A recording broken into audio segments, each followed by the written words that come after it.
गांधी अपने press conference में दावा करते हैं कि हरियाणा में 25 लाख फेक वोटरों ने वोट डाला। 25 lakh. We have crystal clear proof that they are fake. की टीम कह रही है कि ब्राजील की कोई महिला साइलेंटली यहां वोट कर देती है, वो महिला कभी भारत आई ही नहीं है। Eu não sei se é uma eleição, alguma coisa de voto que tem que votar. Pra dar golpe nos outros, gente. Olha que loucura. जबकि केवल फोटो है, वो ह्यूमन एरर हो सकता है। वोट यहीं के लोग डाल रहे हैं। राहुल गांधी को लोग वोट भी देकर आते हैं, लेकिन वोट चोरी हो जाता है। नाम जो भी पते राहुल गांधी द्वारा दिखाए जाते हैं, मीडिया उन तक पहुंच जाता है और बाद में लोग कह देते हैं कि भाई साहब ऐसी कोई बात नहीं। इसी तरह की चीजों को ठीक करने के लिए एसआईआर की प्रक्रिया हो रही। फिर यही पॉलिटिकल पार्टियां एसआईआर भी नहीं होने देना चाहती, संदेह का बीज आम जनमानस के मन में डालना चाहते हैं कि देखिए हम जीत रहे हैं, हम चुनाव बहुत अच्छा लड़ते हैं, लेकिन सिस्टम हमें हरा रहा है। नमस्कार, आप देख रहे हैं डीएनपी इंडिया और मैं हूं प्रकाश ललित। राहुल गांधी ने देश से एक यक्ष प्रश्न पूछ लिया। प्रश्न ये कौन है? कौन है ये? और राहुल गांधी ने बताया कि पिछले कई महीनों से वो इसी हाइड्रोजन बम को बना रहे थे और वो हाइड्रोजन बम हाल फिलहाल नहीं, पिछले एक दिन में उन्होंने पब्लिक के सामने लाकर उसकी सुतली में आग लगा दिया। हाइड्रोजन बम कितना फटा, नहीं फटा, यही बात हम आपको इस वीडियो में बताने जा रहे हैं। राहुल गांधी पिछले कई महीनों से ये बात बताने और लोगों को कन्विंस करने में लगे हैं कि राहुल गांधी चुनाव नहीं हारते हैं। राहुल गांधी तो देश के सर्वमान्य नेता हैं, देश के बड़े नेताओं में से एक हैं। राहुल गांधी हर चुनाव जीतने की काबिलियत रखते हैं। राहुल गांधी पर इस देश का युवा, इस देश की जनता बहुत भरोसा करती है। राहुल गांधी को लोग वोट भी देकर आते हैं, लेकिन वोट चोरी हो जाता है। और ये बात अब राहुल गांधी इस देश के आम लोगों को यकीन दिलाना चाहते हैं और इसी की फहरिस्त में वो लगातार कभी एटम बम, कभी हाइड्रोजन बम, कभी तरह तरह के बम वो लोगों के पास लाने की कोशिश कर रहे हैं। इसी फहरिस्त में राहुल गांधी ने एक दिन पहले एक और प्रेस कॉन्फ्रेंस की और कहा कि ये वाला हाइड्रोजन बम फ्रॉम ब्राजील है। ये जो लेडी आप देख रहे हैं, राहुल गांधी का दावा है कि ये एक ब्राजीलियन महिला है और भारत की वोटर लिस्ट में इसके कई सारे फोटोज हैं और ये महिला भारत में वोटिंग भी करती रही है साइलेंटली। राहुल गांधी ने हरियाणा चुनावों पर आरोप लगाते हुए ये कहा कि तमाम एग्जिट पोल जब हमें जिता रहे थे तब हम हरियाणा का चुनाव हार गए, जो बेहद शॉकिंग है। हालांकि यही राहुल गांधी पहले 2024 में जब एग्जिट पोल एनडीए की सरकार बना रहे थे, इन्हीं एग्जिट पोल्स को राहुल गांधी मोदी का पोल बता रहे थे। इसका नाम एग्जिट पोल नहीं है, इसका नाम मोदी मीडिया पोल है। ये मोदी जी का पोल है। राहुल गांधी अपने प्रेस कॉन्फ्रेंस में दावा करते हैं कि हरियाणा में 25 लाख फेक वोटरों ने वोट डाला और नायब सिंह सैनी चूंकि मुस्कुरा रहे थे, राहुल गांधी के लॉजिक को माने, एक प्रेस कॉन्फ्रेंस के दौरान नायब सिंह सैनी चूंकि मुस्कुरा कर बात कर रहे थे, वो इस बात को बतलाता है कि उस चुनाव में धांधली हुई है। राहुल गांधी एक पीपीटी के साथ आते हैं और उसमें ये बताते हैं कि देखिए, जिसका नाम गीता है, जिसका नाम सीमा है, जिसका नाम सुमन देवी है, रश्मि है, सुनीता है, किरण देवी है, पूनम है, कभी सीमा, कभी स्वीटी, कभी सरस्वती, सबके नाम में नाम अलग अलग हैं, लेकिन फोटो एक ही उसी ब्राजीलियन युवती या महिला की है। राहुल गांधी का कहना है कि इस एक महिला ने हरियाणा में कम से कम 200 से ज्यादा वोट डाल दिए, अलग अलग बूथों पर जाकर के वोट डाल दिए। राहुल गांधी ये मानते हैं कि जब इस महिला की फोटो इतनी सारी जगहों पर है तो इसी महिला ने अलग अलग बूथों पर जाकर वोट भी डाल दिए। हालांकि अब इस ब्राजीलियन महिला का वीडियो भी आ गया है। इसने सफाई में ब्राजील से अपनी एक वीडियो जारी की है जिसमें इसने कहा है कि मेरी ये फोटो पुरानी फोटो है, इससे वो कभी इंडिया आई भी नहीं है, वो इंडिया के लोगों को बहुत पसंद करती है। लेकिन जो दावा राहुल गांधी कह रहे हैं, उनकी टीम कह रही है कि ब्राजील की कोई महिला साइलेंटली यहां वोट कर देती है, वो महिला कभी भारत आई ही नहीं है। Gente, contar pra vocês uma fofoca, vocês vão rir demais. Não, vou contar fofoca. Gente, estão usando uma foto minha, antiga. A foto é velha, tá? Ó, tava novinha na foto, devia ter uns 20 anos, 18 anos. Estão usando a foto minha pra fazer, eu não sei se é uma eleição, alguma coisa de que tem que votar. E na Índia, estão me colocando como indiana pra dar golpe nos outros, gente. Olha que loucura. Que doideira é essa que mundo nós estamos vivendo? Aí um repórter me chamou, querendo saber sobre esse trem, ligou lá no salão, no meu emprego, querendo conversar comigo pra entrevista. Aí eu não respondi, falei pra Tatá não passar meu número e tal. Aí o cara achou meu Instagram, me chamou no Instagram. Agora uma outra pessoa que não tem nada a ver com o assunto, uma amiga minha de outra cidade, me manda uma foto. Vou colocar aqui pra vocês, aqui embaixo pra vocês verem. Aqui. Vocês não vão acreditar. Ô, gente. Rahul Gandhi बहुत conveniently ये तो बताते हैं कि ये महिला की photo इतनी जगह पर लगी हुई है, अलग अलग नामों से वोट डाले जाने हैं, लेकिन राहुल गांधी ये बात नहीं बता सके कि अलग अलग नामों के साथ एक ही फोटो होने का मतलब क्या। ये तो नहीं है कि जो नाम है वो नाम सही हो सकते हैं, वो नाम वाकई में वोट डाल रहे हैं। जरूर ऐसा है कि फोटो गलती से कई जगहों पर एक ही महिला की लगी हुई है। सरकारी दस्तावेजों में ऐसा कई बार होता है जहां नाम गलत छप जाते हैं, नाम की मात्रा गलत हो जाती है।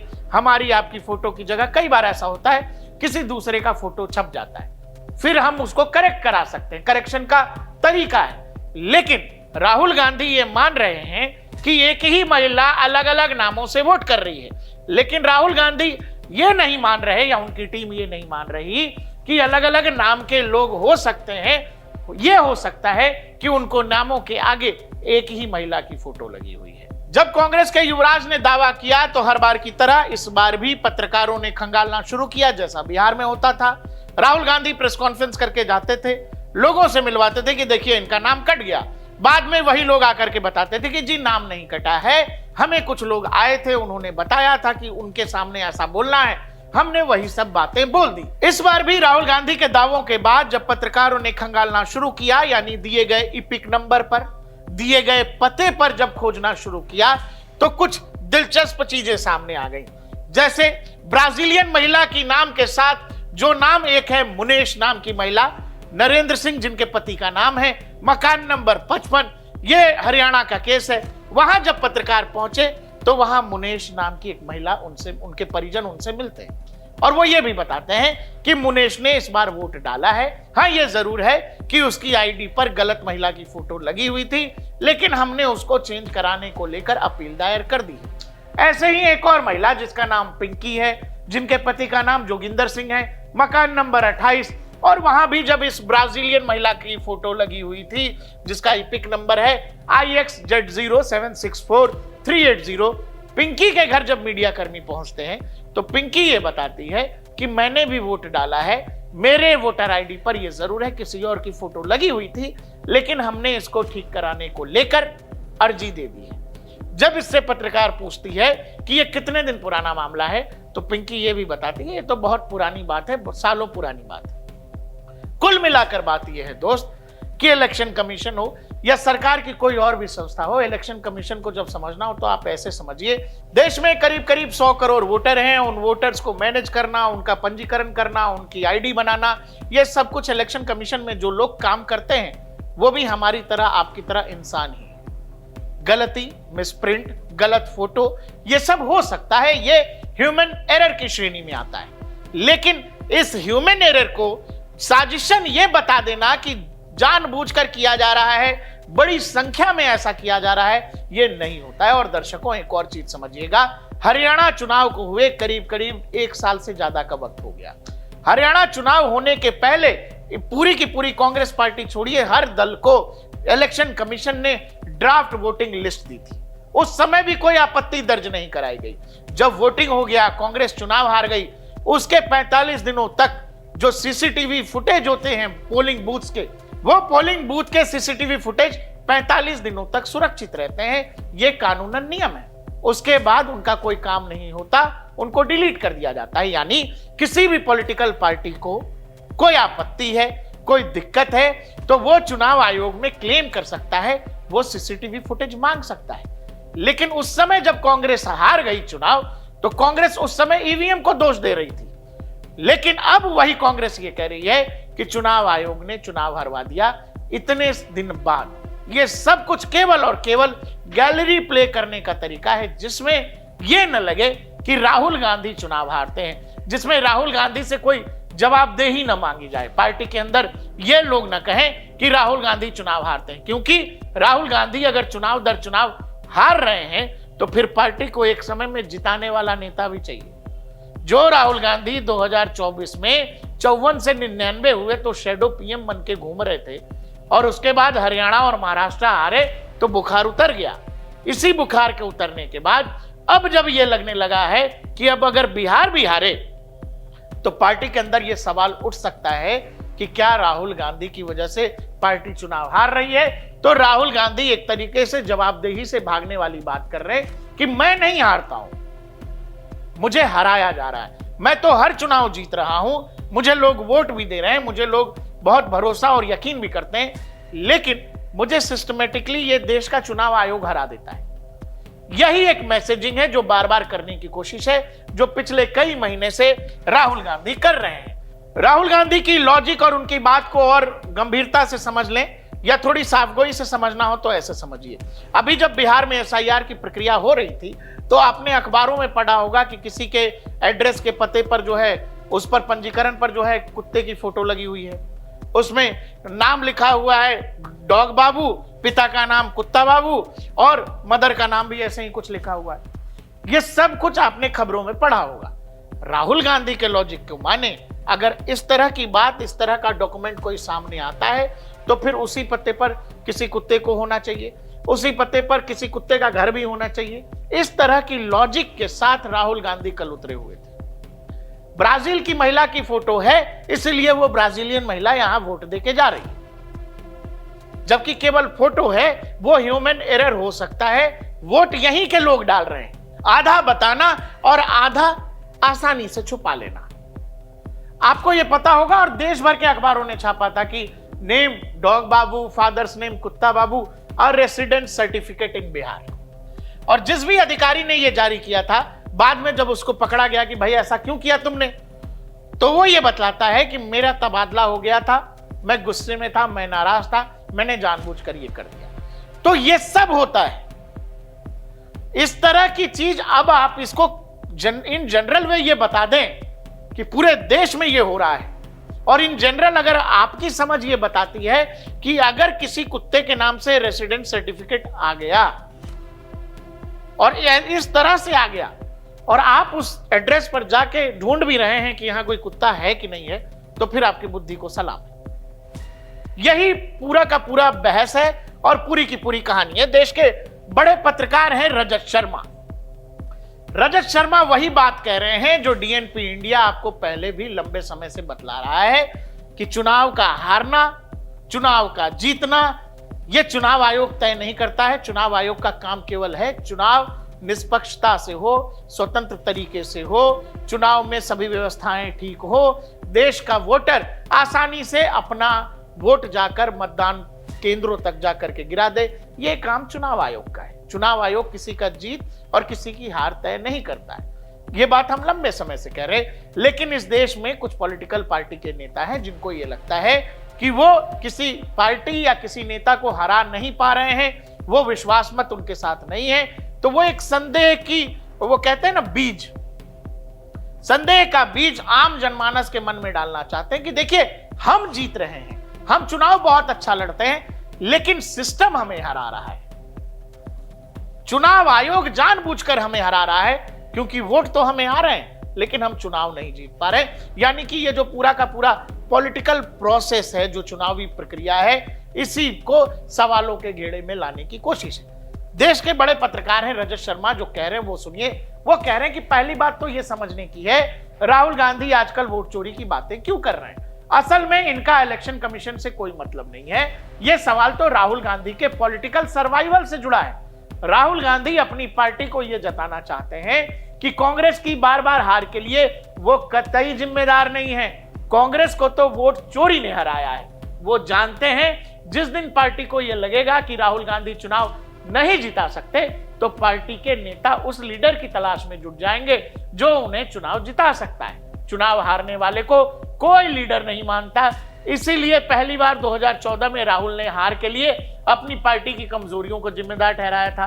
अगली बार हार के बाद उन्होंने कहा कि मोदी ईडी, सीबीआई और इनकम टैक्स की मदद से चुनाव जीतते हैं। इसके बाद राहुल गांधी ने अपनी हार के लिए ईवीएम को दोषी बताया था।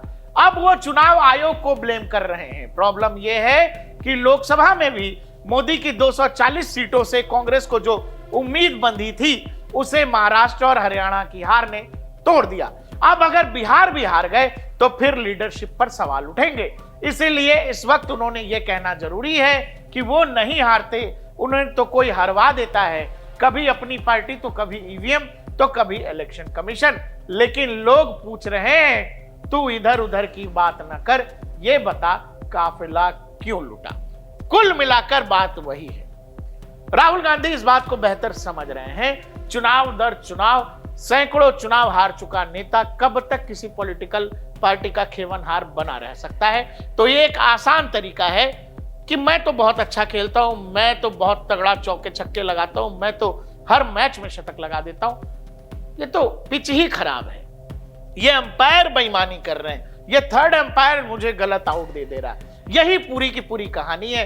क्योंकि राहुल गांधी जब भी आकर के कोई बम लेकर के आते हैं, मीडिया जाकर के उस बम को फुस कर देता है। क्योंकि जो भी पिक नंबर, जो भी नाम, जो भी पते राहुल गांधी द्वारा दिखाए जाते हैं, मीडिया उन तक पहुंच जाता है और बाद में लोग कह देते हैं कि भाई साहब ऐसी कोई बात नहीं। और यही हिंदुस्तान की खबर बता रही है, झूठा निकला राहुल गांधी का वोट चोरी का दावा। जिन नामों पर उठाए थे सवाल उन्होंने ही खोली पोल। हरियाणा के एक एड्रेस को लेकर राहुल गांधी ने कहा कि यहां 500 से ज्यादा वोट है। लोगों ने यह कह दिया कि भाई साहब यह जमीन की बड़ी पट्टी है। बाद में परिवार अलग हुआ तो वहां कई सारे घर बन गए और चूंकि पुराना ही पता उस पर रह गया, इसीलिए ऐसा है।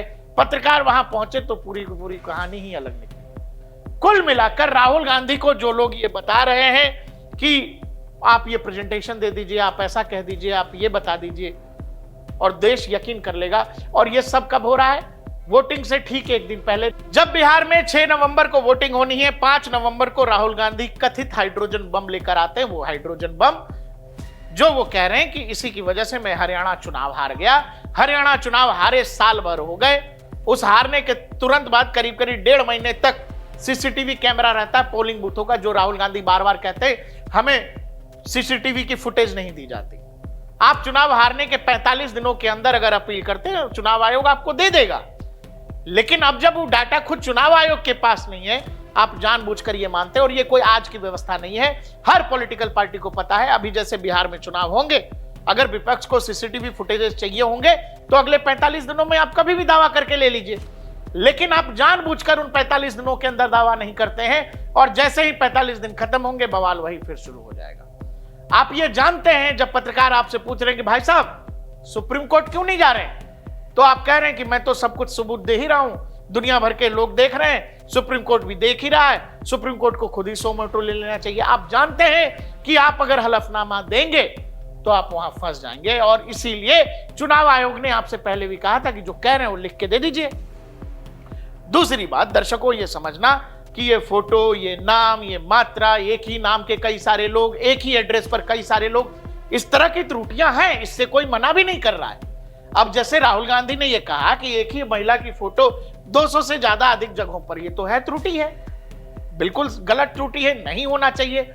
इसी तरह की चीजों को ठीक करने के लिए एसआईआर की प्रक्रिया हो रही। फिर यही पॉलिटिकल पार्टियां एसआईआर भी नहीं होने देना चाहती, कहती हैं कि नहीं आप एसआईआर क्यों कर रहे हैं। तो चित भी मेरी पट भी मेरी, समझ नहीं आ रहा है कि क्या ना क्या चाहते हैं। जनता को भरमा कर रखना, जनता को कंफ्यूजन में डालकर रखना और फिर उसमें अपने लिए पॉलिटिकल स्कोर बनाना, यही फिलहाल एक रवैया लग रहा है। राहुल गांधी ब्राजील तक तो चले गए, लेकिन इसी देश में सरकार ने, देश की संसद में यह माना है।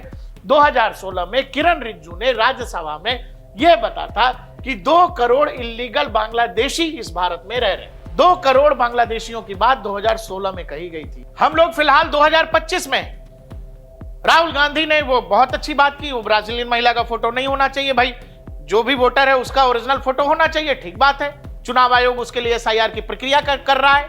फिलहाल पश्चिम बंगाल में हो रहा है और ये पूरे देश में होना है। लेकिन क्या राहुल गांधी को इस बात की चिंता है कि इस देश में 2 करोड़ 2016 का आंकड़ा है, सरकार ने कहा है सरकार का ही आंकड़ा है।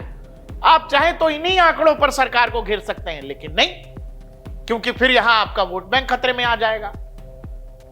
इन्हीं लोगों के लिए वेस्ट बंगाल में एसआईआर हो रहा है, लेकिन वहां की राज्य सरकार एसआईआर के खिलाफ है, चुनाव आयोग के खिलाफ आंदोलन हो रहा है, हिंसक उपद्रव की खबरें आ रही।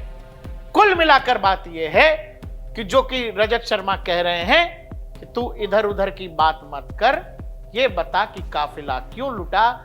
ये वाला सवाल न राहुल गांधी से पूछ लिया जाए।